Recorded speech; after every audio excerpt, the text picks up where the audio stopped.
O eco dos seus próprios passos no corredor silencioso da Faculdade de Letras da Universidade de Lisboa parecia amplificar a ansiedade que Amara Oliveira sentia. Cada passo em direção ao gabinete do professor Dr. Vicente Alencar era um passo em direção a um possível confronto, a uma possível humilhação. Aos 22 anos, filha de imigrantes cabo-verdianos que tinham investido todas as suas esperanças na sua educação, Amara carregava não apenas o peso das suas próprias ambições, mas também o dos sacrifícios da sua família. O seu ensaio, Resistência e Identidade nas Comunidades Africanas da Lisboa oitocentista, era mais do que um trabalho académico. Era um pedaço da sua alma, uma tentativa de dar voz a histórias muitas vezes silenciadas nos compêndios eurocêntricos que enchiam as prateleiras da imponente biblioteca. E era esse ensaio, essa voz, que estava agora em jogo, dependente do parecer de um homem que parecia personificar a velha guarda acadêmica, tão imponente e por vezes tão impenetrável quanto as paredes de pedra da própria faculdade.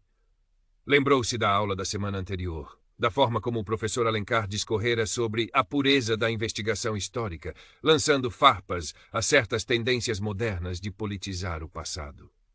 Os seus olhos pareceram pousar momentaneamente em Amara, a única aluna negra na turma de História Contemporânea, antes de varrerem a sala com um ar de superioridade incontestada. Amara sentira um arrepio, uma premonição desconfortável. Agora, à porta do seu gabinete, com o seu nome gravado numa placa de latão polido, Prof. Dr. Vicente Alencar, catedrático. A premonição adensava-se. Respirou fundo. A bolsa Futuro Investigador era a sua oportunidade de ouro. A chave para um mestrado, talvez até para um doutoramento no estrangeiro. Significava tudo. Bateu suavemente na porta de madeira maciça. Um entre, gutural, soou lá de dentro. O gabinete era tal como imaginara, paredes forradas de livros do chão ao teto, uma secretária antiga e pesada, o ar impregnado com cheiro a papel velho e a cera de móveis. O professor Alencar, de cabelo grisalho impecavelmente penteado e óculos de aro fino, levantou os olhos de uns papéis, a sua expressão neutra, quase fria. Amara sentiu-se encolher sob o seu olhar avaliador. Senhor professor, começou Amara, a voz um pouco mais trêmula do que gostaria. Vim por causa do feedback sobre o meu projeto de ensaio para a bolsa. Alencar encostou-se na cadeira, as pontas dos dedos unidas. Ah, sim. A menina Oliveira. O seu trabalho sobre as comunidades africanas. Houve uma pausa, uma ênfase subtil na palavra trabalho que fez Amara sentir-se desconfortável. Um tema peculiar, devo dizer, bastante específico. Acredito que é um tema relevante e pouco explorado, professor, defendeu Amara, tentando manter a firmeza na voz. Relevante para quem, menina Oliveira? Alencar arqueou uma sobrancelha. A academia preza o universal, o impacto abrangente. Temas demasiado nichados tendem a perder-se na vastidão do conhecimento. Ele pegou no projeto de Amara, folheando com um ar de leve enfado. E a sua abordagem, embora entusiasta, carece de um certo distanciamento. Parece mais um manifesto do que uma investigação propriamente dita. Cada palavra era como uma pequena agulha. Amara sentiu o sangue subir-lhe ao rosto. Com todo o respeito, professor, baseei-me em fontes primárias, em arquivos. Fontes, fontes. Alencar acenou com a mão, como se afastasse uma mosca incômoda. A interpretação das fontes é o que distingue o erudito do amador. E, francamente, a sua interpretação parece-me algo apaixonada demais. Menos objetividade, mais sentimental. Sugiro que reconsidere o seu tema. Algo mais tradicional, mais seguro. Para o seu próprio bem, claro. O paternalismo na sua voz era quase mais ofensivo do que a crítica velada. Para o seu próprio bem. Amara engoliu em seco. Aquele feedback era uma sentença de morte para suas aspirações com aquele projeto. Ela sabia que o seu trabalho era bom, era original, era importante. Mas ali, naquele gabinete imponente, perante aquela autoridade inquestionável, a sua convicção vacilava, minada pela condescendência fria do catedrático. Saiu do gabinete sentindo um nó no estômago. O corredor antes silencioso parecia agora ecoar as palavras de Alencar. Peculiar, apaixonada demais, para o seu próprio bem. O sol da primavera que entrava pelas janelas altas da faculdade parecia zombar da sua crescente angústia. O contraste entre a beleza luminosa do exterior e a escuridão que se instalava no seu íntimo era doloroso. Nos dias que seguiram, Amara mergulhou numa espiral de dúvida e frustração. A nota de Alencar na avaliação intermédia, crucial para a seriação da bolsa, confirmou os seus piores receios. inexplicavelmente baixa, acompanhada de comentários vagos sobre falta de maturidade acadêmica e abordagem metodológica questionável. Colegas cujos trabalhos ela sabia serem consideravelmente menos profundos ou originais ostentavam notas visivelmente superiores. A injustiça era palpável, mas como prová-la?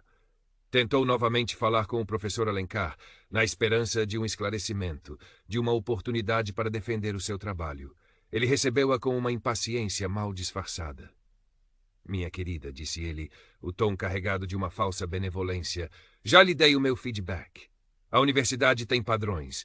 Nem todos possuímos, digamos, a predisposição natural para certos níveis de abstração teórica. Talvez devesse concentrar-se em áreas mais práticas. A sugestão implícita de que ela, por ser quem era, não possuía capacidade intelectual para o seu próprio campo de estudo, atingiu-a com a força de um soco. Era mais do que desdém. Era uma tentativa de aniquilar a sua confiança, de a colocar no seu lugar. Desesperada, procurou o coordenador do curso, um professor mais velho, conhecido pela sua afabilidade. Ouviu-a com aparente atenção, mas a sua resposta foi um balde de água fria. Amara, o professor Alencar é uma das maiores autoridades nacionais na sua área. As suas avaliações são geralmente muito ponderadas. Tenha certeza que não está a ser demasiado sensível. A palavra sensível pairou no ar, carregada de insinuações. Por vezes, os jovens investigadores têm dificuldade em aceitar críticas construtivas. A solidão abateu-se sobre Amara. Parecia que todas as portas se fechavam, que o sistema estava construído para proteger os seus, e ela, claramente, não era uma deles. O sonho da bolsa, o futuro acadêmico pelo qual tanto lutara, parecia desvanecer-se. Pensou em desistir, em conformar-se com um caminho menos ambicioso. Talvez Alencar tivesse razão. Talvez ela não tivesse o que era preciso. Foi Tiago Mendes, um colega do curso de antropologia, quem primeiro notou a sua angústia para além da superfície. Tiago era um jovem branco, de cabelo desalinhado e olhos vivos, conhecido pelo seu idealismo e pela sua participação ativa nos debates estudantis sobre justiça social. Amara, disse ele, aproximando-se dela na cantina, onde ela remexia a comida no prato sem apetite. Estás bem? Pareces distante. Hesitante no início, Amara acabou por desabafar, contando-lhe sobre as interações com Alencar, a nota, o sentimento de injustiça. Tiago ouviu-a atentamente, a sua expressão tornando-se cada vez mais séria. Isso é revoltante, Amara, disse ele, quando ela terminou. O que esse tipo te fez não está certo. E sabes, não és a primeira pessoa que ouço queixar-se subtilmente das avaliações do Alencar, especialmente quando se trata de estudantes que não se encaixam no molde dele. Uma pequena chama de esperança acendeu-se em Amara. Não estar sozinha, ser ouvida e validada, fez uma diferença imensa.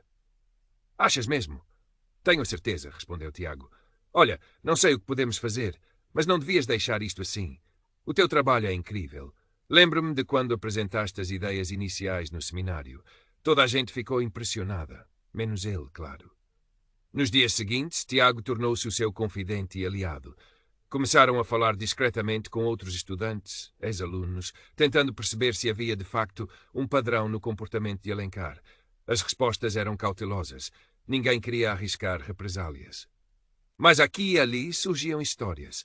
Um estudante de um país africano lusófono, cujo projeto de tese fora consistentemente desvalorizado por Alencar.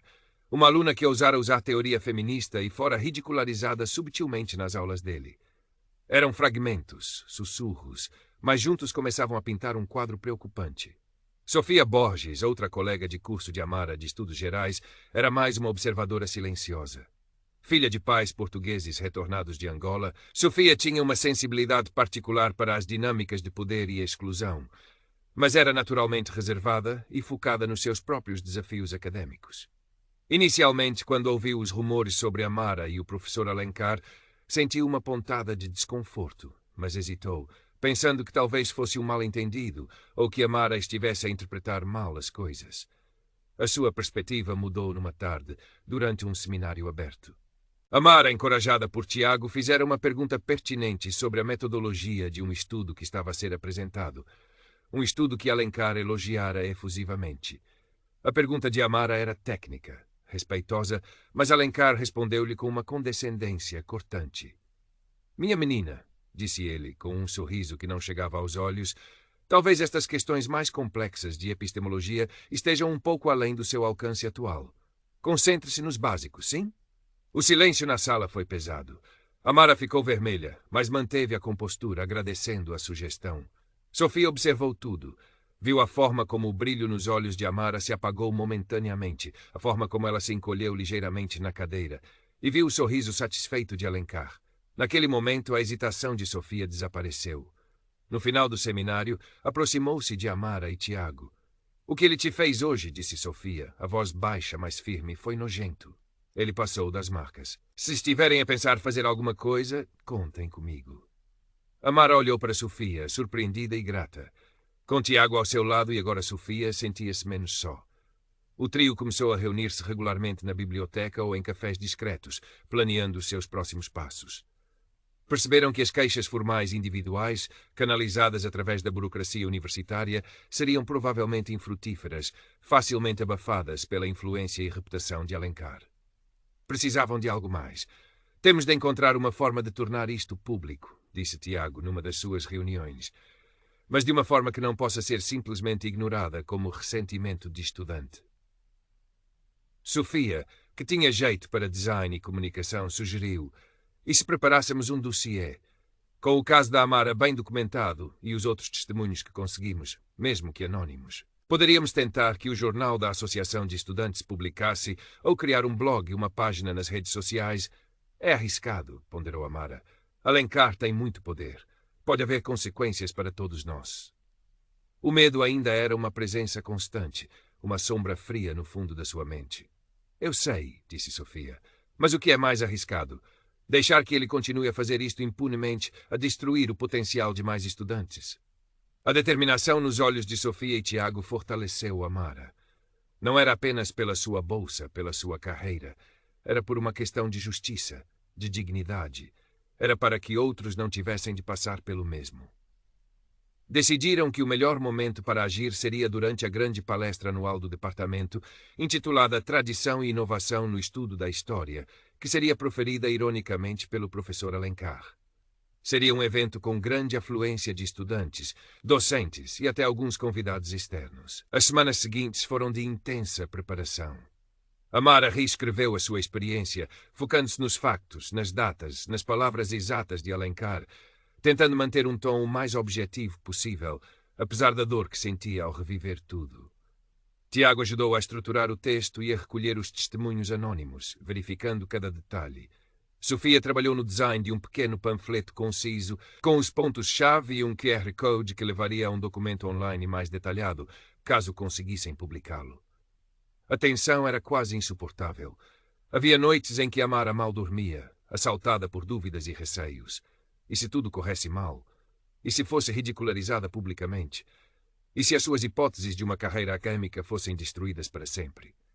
Mas depois lembrava-se do olhar condescendente de Alencar, da injustiça flagrante, e a sua resolução reacendia-se. Olhava para as fotografias dos pais, para o sorriso orgulhoso da mãe quando ela entrara na faculdade, e sabia que não podia desistir. O dia da palestra chegou, cinzento e ventoso, como se o próprio tempo espelhasse o estado de espírito de Amara. O grande anfiteatro da faculdade estava cheio. Docentes de vários departamentos, estudantes de todos os anos, alguns jornalistas locais da área da educação.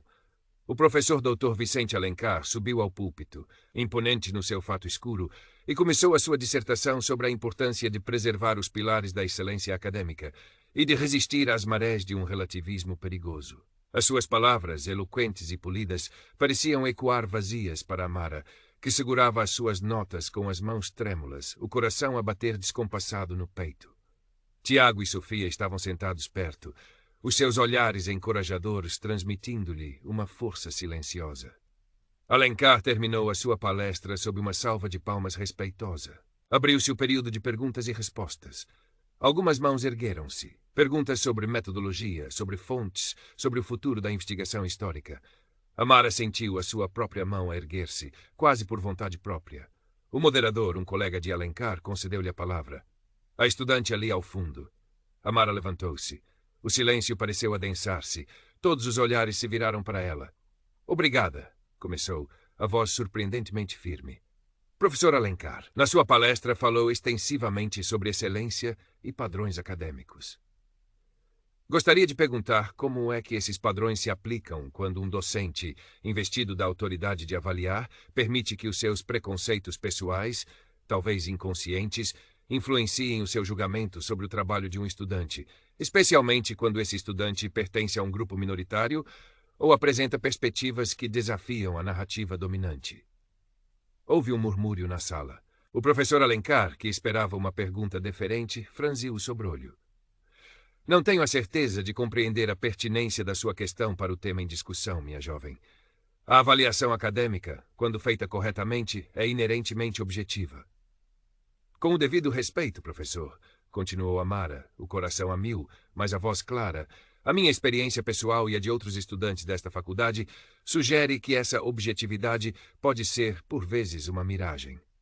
E então, com uma calma que não sabia possuir, Amara relatou, de forma concisa mas detalhada, o seu percurso com o ensaio, as avaliações de Alencar, os seus comentários. Não usou palavras de acusação direta, mas os factos falavam por si. O meu trabalho, concluiu, foi classificado como carente de rigor e a minha abordagem como demasiado apaixonada. No entanto, o mesmo trabalho, quando submetido anonimamente a um parecer externo, foi elogiado pela sua originalidade e profundidade. Este último detalhe fora uma sugestão de Tiago, uma forma de validar o seu trabalho de forma independente, e Amara conseguira um parecer informal de uma investigadora de outra universidade. Enquanto Amara falava, Tiago e Sofia começaram a distribuir discretamente os panfletos que tinham preparado. Alencar, visivelmente perturbado, tentou interrompê-la. Isto é um ultraje, uma tentativa de difamação. A sua voz, antes tão controlada, estava agora alterada, tingida de fúria. Professor, por favor, deixe a estudante terminar, interveio uma professora mais jovem, sentada na primeira fila. Alguns estudantes começaram a aplaudir Amara timidamente. O ambiente no anfiteatro estava elétrico. A fachada de superioridade de Alencar começava a estalar, revelando a raiva e talvez o pânico por baixo. Ele estava a perder o controlo da narrativa, ali, no seu próprio palco. Nos dias que se seguiram à palestra, a intervenção de Amara tornou-se o epicentro de um terremoto que abalou os alicerces da Faculdade de Letras. O caso Alencar, como ficou conhecido, dominou as conversas nos corredores, nas redes sociais estudantis e até mereceu algumas notas discretas na imprensa local focada em educação. A Associação de Estudantes, impelida pela pressão de um número crescente de alunos indignados e encorajados pela coragem de Amara, emitiu um comunicado exigindo um inquérito transparente às práticas de avaliação do professor Alencar e a todas as alegações de discriminação. A reitoria da universidade, inicialmente hesitante e desejosa de abafar o escândalo, viu-se confrontada com uma onda de descontentamento que não podia ignorar. Sob pressão, anunciou a abertura de um inquérito formal e o afastamento temporário do professor além das suas funções de avaliação e de participação em júris, incluindo da Bolsa Futuro Investigador. Para Amara, Tiago e Sofia foi uma primeira vitória, ainda que soubessem que a batalha estava longe de terminar. Os meses seguintes foram de uma ansiedade expectante. Amara colaborou com o inquérito, apresentando o seu testemunho e as provas que reunira com os amigos. Outros estudantes, sentindo-se mais seguros com o afastamento de Alencar e inspirados pela sua ação, também apresentaram queixa. O professor Alencar, por sua vez, defendeu-se veementemente, alegando ser vítima de uma cabala e de um politicamente correto que visava destruir a verdadeira cultura académica. Finalmente, o relatório do inquérito foi divulgado internamente.